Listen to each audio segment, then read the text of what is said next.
Class ടീച്ചറായ Annie Thomson തന്റെ കുട്ടികളോട് ആദ്യമായി പറഞ്ഞത് ഇപ്രകാരമായിരുന്നു: എനിക്ക് നിങ്ങളിൽ ടെഡി ഒഴികെയുള്ള എല്ലാവരെയും നല്ല ഇഷ്ടമാണ്.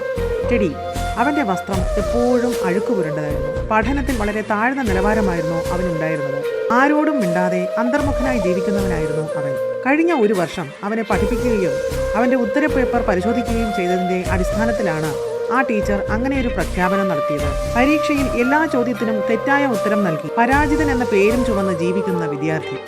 അങ്ങനെയിരിക്കെ ഒരു ദിവസം താൻ പഠിപ്പിക്കുന്ന എല്ലാ വിദ്യാർത്ഥികളുടെയും ഇതുവരെയുള്ള പഠന ഡയറി പരിശോധിക്കണമെന്ന കൽപ്പന ആ അധ്യാപികയ്ക്ക് ലഭിച്ചു.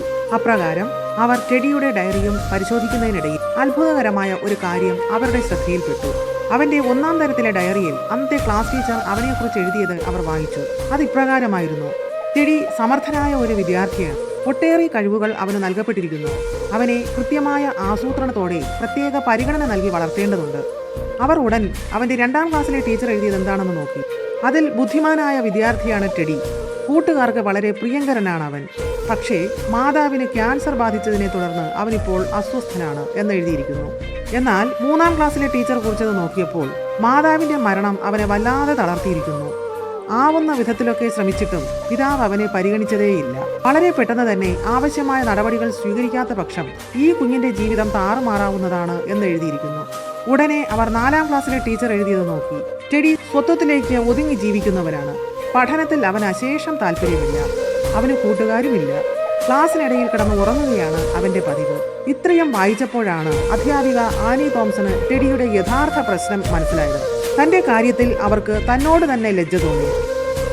അങ്ങനെയിരിക്കെ അധ്യാപികയുടെ ജന്മദിനാഘോഷത്തിന്റെ ഭാഗമായി എല്ലാ കുട്ടികളും ചിത്രപ്പണി ചെയ്ത് അലങ്കരിച്ച കവറിൽ സമ്മാനം നൽകിയപ്പോൾ മാർക്കറ്റിൽ നിന്ന് സൗജന്യമായി ലഭിക്കുന്ന വില കുറഞ്ഞ പോളിത്തീൻ കവറിൽ പൊതിഞ്ഞ സമ്മാനമാണ് ടെഡി നൽകിയത്. ഇത് ആ അധ്യാപികയെ കൂടുതൽ വിഷമത്തിലാക്കി. അവർ ടെഡിയുടെ സമ്മാനപ്പൊതി തുറക്കുകയായിരുന്നു. സാധാരണ ചെറിയ കല്ലുകൾ കോർത്തിണക്കിയ മാലയും 3/4 ഭാഗത്തോളം ഉപയോഗിച്ച് തീർന്ന ഒരു അത്തർ കുപ്പിയുമായിരുന്നു അതിലെ സമ്മാനം. ഇത് കണ്ട കുട്ടികളൊക്കെ ഉറക്കെ ചിരിക്കുകയും കൂടി ചെയ്തതോടെ ആനി തോംസന് അങ്ങേയറ്റം വേദനിച്ചു. പക്ഷേ തനിക്ക് ലഭിച്ച സമ്മാനങ്ങളിൽ മാലയും അത്തറുമാണ് ഏറ്റവും ഇഷ്ടപ്പെട്ടതെന്ന് ആ അധ്യാപിക പ്രഖ്യാപിച്ചതോടെ കുട്ടികളുടെ ചിരിയടങ്ങി. മാത്രമല്ല, അധ്യാപിക ടെഡിക്ക് അങ്ങേയറ്റം നന്ദി പറയുകയും ചെയ്തു. എന്നിട്ട് ആ മാല അവർ ധരിക്കുകയും അത്തർ ശരീരത്തിൽ പുരട്ടുകയും ചെയ്തു. ആ ദിവസം ക്ലാസ് കഴിഞ്ഞിട്ടും ടെഡി വീട്ടിലേക്ക് മടങ്ങിയില്ല. തൻ്റെ ടീച്ചറെ കാത്തിരിക്കുകയായിരുന്നു അവൻ. അവർ വന്നപ്പോൾ ടെഡി പറഞ്ഞു: ഇന്ന് ടീച്ചർക്ക് എൻ്റെ അമ്മയുടെ മണമാണുള്ളത്. ഇത് കേട്ട ആ ടീച്ചർ പൊട്ടിക്കരിഞ്ഞുപോയി. മാതാവ് ഉപയോഗിച്ചിരുന്ന അത്രാണ് തനിക്ക് ടെഡി കൊണ്ടുവന്നതെന്ന് അവർ തിരിച്ചറിഞ്ഞു. മരിച്ചുപോയ മാതാവിനെയാണ് ടെഡി തന്നിൽ കാണുന്നതെന്ന് ആ അധ്യാപികയ്ക്ക് ബോധ്യപ്പെട്ടു. അന്ന് മുതൽ ആനി തോംസൺ ടെഡിക്ക് പ്രത്യേകമായ പരിഗണന നൽകി. അവൻ്റെ ഉന്മേഷവും പ്രസരിപ്പും വീണ്ടെടുത്തു. വർഷാവസാനമായപ്പോഴേക്കും ക്ലാസ്സിലെ ഏറ്റവും സമർത്ഥരായ കുട്ടികളുടെ ഗണത്തിലായി അവൻ്റെ സ്ഥാനം. ഒരു ദിവസം തൻ്റെ വാതിലിൽ ഒട്ടിച്ചു വെച്ച ഒരു കുറിപ്പ് തോംസൺ വായിച്ചത് ഇങ്ങനെയായിരുന്നു: എൻ്റെ ജീവിതത്തിൽ ഞാൻ കണ്ടതിൽ വെച്ച് ഏറ്റവും നല്ല അധ്യാപികയാണ് താങ്കൾ. അവർ ഉടനെ ടെഡിക്ക് ഇങ്ങനെ മറുപടി എഴുതി: നല്ല ഒരു അധ്യാപികയാവുക എന്നത് എങ്ങനെയെന്ന് എന്നെ പഠിപ്പിച്ചത് നീയാണ്. വർഷങ്ങൾക്ക് ശേഷം അവിടുത്തെ വൈദ്യശാസ്ത്ര കോളേജിൽ നിന്ന് ആനി തോംസനെ തേടി ഒരു ക്ഷണക്കത്തെത്തി.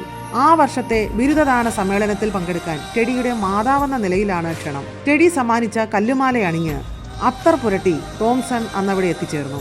പിൽക്കാലത്ത് ലോകത്തെ ഏറ്റവും അറിയപ്പെടുന്ന വൈദ്യശാസ്ത്രകാരനായ ഡോക്ടർ ടെഡി സ്റ്റൊഡാർട്ട് ആയിത്തീർന്നു ഈ ബാലൻ. ഇത് കൃത്യസമയത്ത് തന്നെ തിരിച്ചറിയപ്പെട്ട് വേണ്ട പരിഗണന ലഭിക്കുകയും കൈപിടിച്ചുയർത്താൻ ആനി തോംസൺ എന്ന ഒരാൾ മുന്നോട്ട് വരികയും ചെയ്ത ഒരു ടെഡിയുടെ കഥ. എന്നാൽ ഇതുപോലെ നമുക്ക് ചുറ്റും പലവിധ പ്രശ്നങ്ങൾക്കിടയിലും ആരാലും തിരിച്ചറിയപ്പെടാതെ ഒതുങ്ങിക്കൂടുന്ന നിരവധി ടെഡിമാർ ഉണ്ടാവാം. ഒന്നിനും കൊള്ളാത്തവൻ എന്ന മുദ്രകുത്തി എഴുതി തള്ളപ്പെട്ട ബാല്യങ്ങൾ. ഒന്ന് ശ്രദ്ധിച്ചാൽ ഒരുപക്ഷെ ലോകത്ത് തന്നെ അറിയപ്പെട്ടേക്കാവുന്ന അപൂർവ പ്രതിഭകൾ.